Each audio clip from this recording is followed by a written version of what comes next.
Welcome! In front of me I have REALME C3i, and today I will show you how you can activate Hey Google. At the first you have to go for the Google folder, then find Google app, go for the more, tap on the settings, move to the voice, and here we have to tap on the voice match. Then tap on the switcher.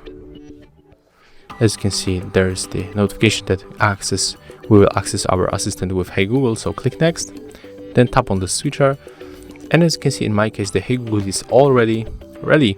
But in your case it will be looks like that. You will have that circle and you have to say OK Google for 2 times. OK Google, Hey Google, and the last one, Hey Google. Click next, and as you can see it's finished. So right now when you say Hey Google or OK Google, it will be activated. If you find this video helpful, remember to leave a like, comment and subscribe to our channel.